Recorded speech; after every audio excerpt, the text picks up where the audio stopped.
दिल्ली से बेंगलुरु का सफर लंबा तो था ही, लेकिन जयंत की बेसब्री भी हद पार कर रही थी। 3 साल बाद खुशबू से मिलने का वक्त जो नजदीक आ रहा था। मोहब्बत में अगर कामयाबी मिल जाए तो इंसान को दुनिया जीत लेने का एहसास होने लगता है। ट्रेन सरपट भाग रही थी, लेकिन जयंत को उसकी रफ्तार बैलगाड़ी सी धीमी लग रही थी। रात के 9 बज रहे थे। उसने एक पत्रिका निकालकर अपना ध्यान उसमें बांटना चाहा, लेकिन बेजान काले हर्फ और कागज खुशबू की कल्पना की क्या बराबरी करते। खुशबू तो ऐसा ख्वाब थी जिसे पूरा करने में जयंत ने खुद को झोंक दिया था। उसकी हर शर्त, हर हिदायत को आज उसने पूरा कर दिया था। अब फैसला खुशबू का था। जयंत ने मोबाइल फोन निकाला, खुशबू का नंबर डायल किया, लेकिन फिर अचानक फोन काट दिया। उसे याद आया कि खुशबू ने यही तो कहा था, जब सच में कुछ बन जाओ तब मोहब्बत को पाने की बात करना, उससे पहले नहीं। मैं तब तक तुम्हारा इंतजार करूंगी। मोबाइल फोन वापस जेब के हवाले कर जयंत अपनी बर्थ पर लेट गया। सुख के इन लम्हों को वह खुशबू की यादों में जीना चाहता था। 5 साल पहले जब जयंत दिल्ली आया था, तो वह कुछ बनने के सपने साथ लाया था। लेकिन दिल्ली की फिजाओं में उसे खुशबू क्या मिली। जिंदगी की दशा और दिशा ही बदल गई। जयंत ने मुखर्जी नगर दिल्ली के एक नामी इंस्टीट्यूट में प्रतियोगी परीक्षा की तैयारी के लिए दाखिला लिया, तो वहां पढ़ाने वाली मैडम खुशबू का जादू पहली नजर में ही प्यार में बदल गया। भरा पूरा बदन और बेहद खूबसूरत झील सी आंखें, घुंघराले लंबे बाल, बदन का हर अंग ऐसा कि सामने वाला देखता ही रह जाए। जयंत ने खुशबू से बातचीत शुरू करने की कोशिश की। क्लास में वह अक्सर मुश्किल सवाल रखता, पर खुशबू की सब्जेक्ट पर गजब की पकड़ थी। जयंत उसे कभी अटका नहीं पाया, लेकिन उसमें भी बहुत खूबियां थी, इसलिए खुशबू उसे स्पेशल समझने लगी। उस दिन क्लास जल्दी खत्म हो गई। खुशबू ने जयंत को रुकने का इशारा किया।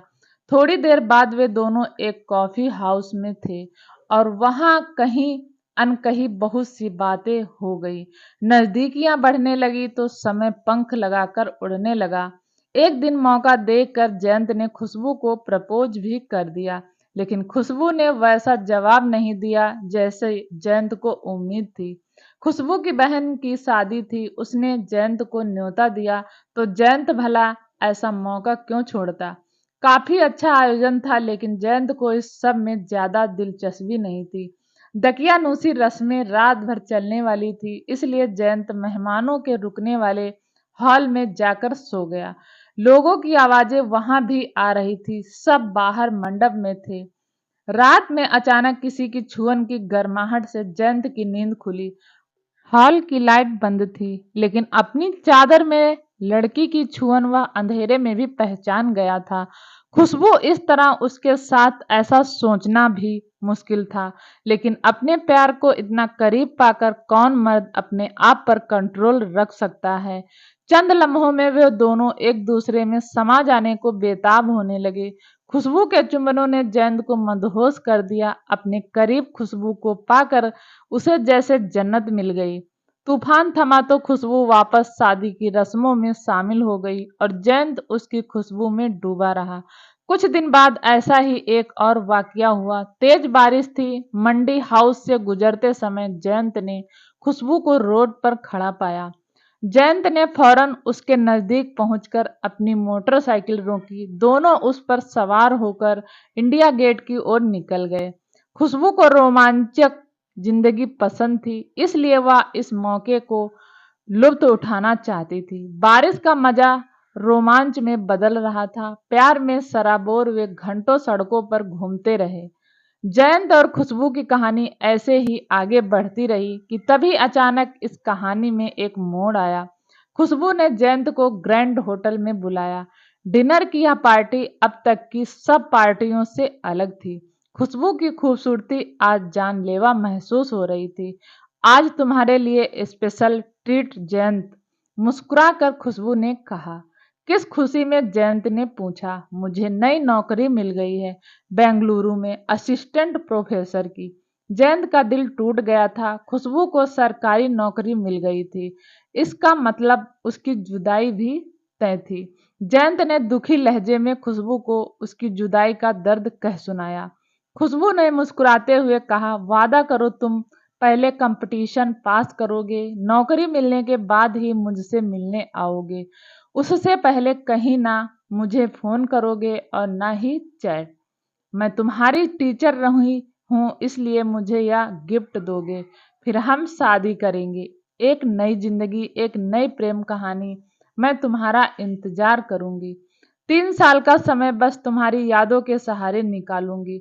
अचानक से सब कुछ खत्म हो गया। धीरे धीरे समय बीतने लगा। जयंत ने अपना वादा तोड़ खुशबू को फोन भी किए, लेकिन उसने मीठी झिड़की से उसे पढ़ाई पर ध्यान देने को कहा। जयंत को भी यह बात चुभ गई। अब पूरा समय वह अपनी पढ़ाई पर देने लगा। प्यार में बड़ी ताकत होती है, इसलिए मोहब्बत की कशिश इंसान से कोई भी काम करा लेती है। जयंत को भारतीय सर्वेक्षण विभाग में अच्छी नौकरी मिल गई। अब खुशबू को पाने में कोई रुकावट नहीं बची थी। जयंत ने अपना वादा पूरा कर लिया था। अचानक ट्रेन रुकी तो जयंत की नींद खुली। सुबह होने को थी, बेंगलुरु अभी दूर था। जयंत दोबारा आंखें मूंदे हसीन सपनों में खो गया। ट्रेन जब बेंगलुरु पहुंची तब तक शाम हो चुकी थी। जयंत ने खुशबू को फोन मिलाया, लेकिन फोन किसी अनजान ने उठाया। वह नंबर खुशबू का नहीं था, उसका नंबर अब बदल चुका था। दूसरे दिन वह मालूम करता हुआ खुशबू के कॉलेज पहुंचा। लाल गुलाब और खुशबू के लिए गिफ्ट से भरे बैग जयंत के हाथों में लदे थे।